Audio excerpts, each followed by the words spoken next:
Okay, so these decodable readers, it's logical, isn't it? If you're teaching phonics explicitly and systematically, so you're starting off with a core set of grapheme defining correspondences, like SATPIN, then it means that you want readers that cover at, itten, and hardly anything else to think about, just those graphemes, just blending those graphemes. So you're going to use lots of resources that enable the children to blend those 6 grapheme defining correspondences. Might be some capital letters and all sorts of things that get thrown in. But what you're doing is, it's very, very logical. Here's the group. Okay, can we spell words with those? So if I said to you the word pan, can you go pan, and pan? So we use our duck cams in Australia with and pan, and pan, because we're just laying it out ready for the spelling. And pan, and pan. Now our children would then put the phonemes there to say the sound value, because the monsters just say the sound, so they put monster and. But obviously in England you would go straight to the grapheme, so that's the picture for p in this word, that's the picture for at, that's the picture for n. So we've got p, at, and pan. So all the time we're doing things like, oh, what's the difference there? P, at, pat. So what was different? Oh, here, this picture of the sound here, grapheme, it's a t just there, isn't it? So if I wanted to change pan into pat, p, at, pat. So we're going speech to print, and we're going print to speech when we're actually starting from here and blending those grapheme defining correspondences. Now, it all makes sense, doesn't it? And for sort of 4 out of 5 children, this is going to be fine. So we can choose whatever decodable readers you want to do. I used to get all my Aussie teachers to just get, cheap and cheerful. We want to get through these as quickly as possible. So let's save our budgets for, for when they're actually sort of reading chapter books and whatever. So we want the decodable reader stuff to be as cheap as possible. So like here we've got pat, so they're practicing put at pat, sat, pat, sat. So a concept of 2 words, finger space in between. Here the concept that actually is a high frequency word so actually here it doesn't represent like ant, here it represents the word So if I was doing these, I probably wouldn't actually put that in there, because I think that's too complicated for the very beginning stages. Here it is again. So the children are likely to look at that and say, well, I thought you told me the sound was like in at and to and, but here you're going, it's So yeah, so I do it slightly differently. But the concept is that they get to understand we go left to right. So we start here. If there's a space there, the finger space, it means that's a new word.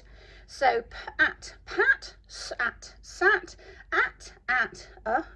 to ap, tap. Now, of course, if you haven't got the phonological working memory, you're going to get to there, and you're not going to be able to go pat, sat, at, tap, unless you're already decoding with fluency, in which case you'll get to the end, and then you'll be able to go pat, but you're not remembering what you just read like you would do. You're actually going back and saying the words that you just decoded. So if the child is getting really quick and at blending, they'll be able to decode it and then go pat, sat, at, a, tap.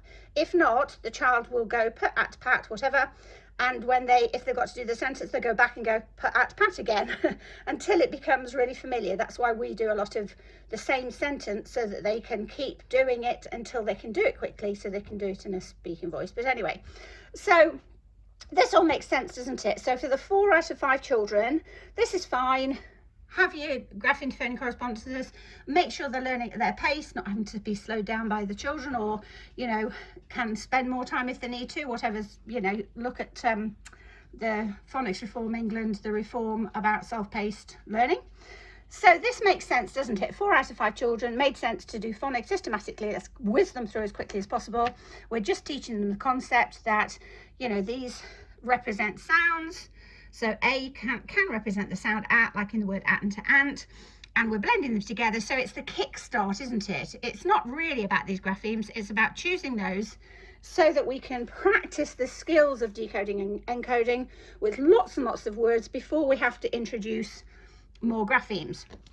So when we've got the aligned readers, Then we've got, okay, so we're going to start off with these.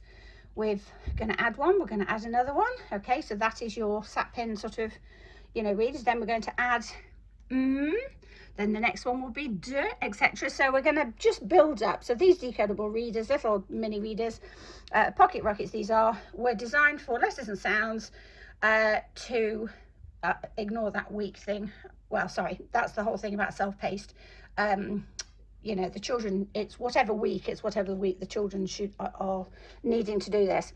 So that's fine for the 4 and 5 children. We can do it better by doing it, you know, self-paced, whatever. But what about the 1 in 5? Okay, so our 1 in 5 are going to really struggle with this because of all the skills they've got to think about. They've got to look at that, think of the sound. They've got to be able to blend them together in the word. You know, if it's in a sentence, they've got to remember. So if they've got poor phonemic awareness, if you said to them, you know, give me the sounds in sip, 1 in 5 will not be able to go sip, sip, sip, because they just can't organize the sounds. It's nothing to do with intelligence. It's phonemic awareness. It's the ability to isolate, so to be able to split out those sounds. So when I'm doing sounds here, because these are the graphemes that represent the sounds. So these are letters that are called graphemes that represent the sounds, but it's the sound part. So those children may well be able to go put at and pan, may well be able to go put at and because they've remembered the sound value, but they can't blend it. So they're going to have difficulties blending it. They're also going to have major difficulties when you say, give me the sounds in sip. They can't go sip, sip, which is why we do a lot of speech to print as well as print to speech, because we want to develop that phonemic awareness. So they're going to struggle with that phonemic awareness, struggle with the phonological working memory, so that if you start doing, you know, words that have got like stan, st, at and stan, where we've got 4 sounds and we've got to blend them together, and sentences, it just becomes, you know, they get really quite exhausted by it all because it's so much to think about. And some of them as well might have come in thinking that's SIP. So they've got to detach the letter names and go, forget that that's SIP. Just think of that as a representation for the sound S. They might be looking at that and thinking of a snake. So they go snake, ink, whatever. They've got to detach that and they've got to go straight to the sound. There's all sorts of stuff that can get in the way. So on Phonics Reform England, what we're saying is this idea is great for most children. 1 in 4 are going to need more. 1 in 4 are going to need to see the words segmented into the graphemes. So we're going to show the graphemes, but they also need to be shown the sound value. Now, a lot of people at the beginning go, oh, if you add any more, it's going to be extra cognitive, you know, load and whatever. No. If you came to teacher training and I did this with you, but I didn't give you these little symbols, these graphemes, and I gave you Chinese symbols, you would soon start to tell me, please just give me a clue to remind me what that sound value is supposed to be for that Chinese squiggle. It reduces the load. Because you're a reader, often you get sort of stuck in what you're doing, and you might look at information, especially if it's information that doesn't make sense to you. So, you know, so like this little phoneme says ear. If we've got, especially we've got ear, let's say, ear here, ear here. Okay, so we've got, hold on, let me just get you so we've also got all the choices on there. So that would be that one, but let me just do it without the grapheme. Let me just do it as if it's just the sound. Okay, so we've got this one that says, this one that says ear, ear here. So we could blend those sounds, and the children learn all of these in the first 2 weeks of reception. They learn them ridiculously quickly, regardless of whether they're at risk of dyslexia or whatever. They learn them ridiculously quickly because they love them. And there's only, where are they? Sorry, I had them here. There you go. And that's all of them. That's it. That's every sound of English there on your, you know, chart. So they're all playing with them. So although they're doing at to put it in, we're doing names and all sorts, so they learn them really quickly. So anyway, so when the child's just got to think about the sound here, even if they know that's the sound value, they're going to need a visual prompt. Oh, let me choose one that's easy to draw. Okay, so, oh God, how do you do an ear? I don't know what to do in here. Oh, I didn't think this through, did I?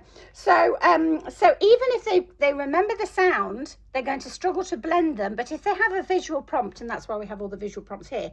So if they go sip and they can't hear the word, they look at that visual prompt, go, oh, it's supposed to be sip, even though my brain can't put them together yet. But it's setting up the brain to be able to do it really quickly. So the child who is looking at this word, they need to be able to see which letters go together for the graphemes. But they need to see the sound value, whether they're going print to speech or speech to print. Just in the beginning stages, so in the beginning stages with your decodable readers, don't just have the decodable readers with your black. Have it like their tap, tap. Have it so that the children can see 3 graphemes, 3 pictures of sound, tap, tap.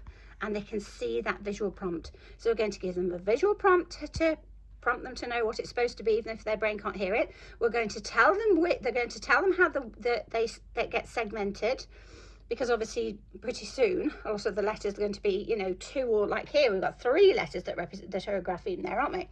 So we're going to tell them which letters go together as the graphemes. We're going to give them visual prompts at the beginning stages, just so that they know this is the word, and they know what those words are, because we do all sorts of other activities, you know, with that. But we're also going to show them the sound value with the phonemes. So you might think, oh, it's a lot easier just to have that. Not if you're one of the 1 in 5. So the 4 and 5, you're fine. Just do your basic phonics. You know, you don't need to think about the mapping of the words, because you're just teaching them these. They're going to remember this. They're going to be able to blend them, put them together. They're going to have good working memory. So at the end of the sentence, they're going to be able to remember what they just read. All that brilliant stuff. 1 in 5 children won't be able to do it. So rather than waiting till they fail, let's do this from the very beginning stages. So that's what we'll show you how to do.